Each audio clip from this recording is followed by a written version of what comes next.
নমস্কার, কেমন আছেন সবাই? এই ঝিমঝিম বৃষ্টিতে চলে এলাম চটপট ইলিশের একটা রেসিপি নিয়ে। প্রথমে মাছটাকে ভালো করে ধুয়ে নিয়ে টুকরো টুকরো করে পিস করে কেটে নিন। কেটে নেওয়ার পরেই ওর মধ্যে হালকা করে পরিমাণ মতো লবণ, হলুদ এবং একটু কাঁচা সরিষার তেল দিয়ে ভালো করে মাখিয়ে নিন। পিসগুলো যাতে খুব সুন্দর করে মাখানো হয়ে যায়। এরপর এর মধ্যে দিয়ে দিন বাড়িতে তৈরি টক দই। যদি বাড়িতে না থাকে আপনারা দই কিনে এনেও দিতে পারেন। তারপর কাঁচা লঙ্কা চেরা এবং পোস্ত ও কাজু বাটা একটু ভালো করে মিশিয়ে পরিমাণ মতো দিয়ে আপনারা ভালো করে ম্যারিনেট করে রেখে দিন কিছুক্ষণ, আধা ঘন্টা 30 মিনিটের জন্য ম্যারিনেট করে রেখে দিন। এরপর আধ ঘন্টা পর কড়াইয়ে অল্প পরিমাণ তেল দিয়ে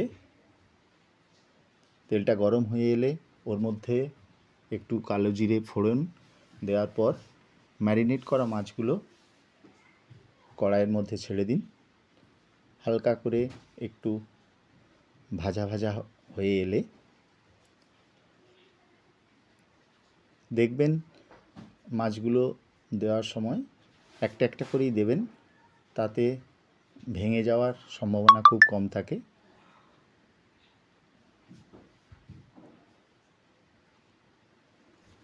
আমি রান্না করতে খুবই ভালোবাসি। ছুটির দিন থাকলেই বাড়িতে লেগে পড়ি নতুন নতুন রেসিপি, নতুন ধরনের পদ রান্না করার জন্য।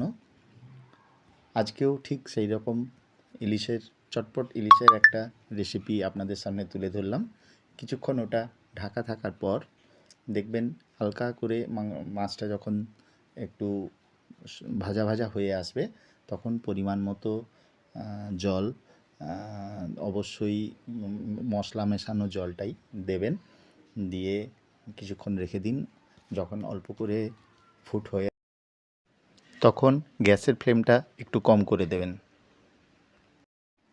এরপর কেটে রাখা কুচনো ধনেপাতা উপর থেকে হালকা করে ছড়িয়ে দেবেন। একটু কাঁচা সরিষার তেলও দিতে পারেন, দিলে আরও এর টেস্ট বেড়ে যায়। তারপর একটু মিনিট 2-3 মতো ফোটালেই তৈরি হয়ে যাবে আপনার চটপট মজাদার ইলিশ। এই সুন্দর ঝিমঝিম বৃষ্টির দুপুরে গরম ভাতের সঙ্গে ইলিশের এই রেসিপি আপনারাও একবার ট্রাই করে দেখতে পারেন, খুব ভালো লাগবে। আমি তো আজ এই দিয়েই দুপুরের আহার সারব। আপনারা কে কেমন রেসিপি আজ বানিয়েছেন অবশ্যই আমাকে জানাবেন। আশা করি আপনাদের এটি ভালো লেগেছে। সবাই লাইক, কমেন্ট, শেয়ার করতে ভুলবেন না। ভালো থাকবেন সবাই। ধন্যবাদ।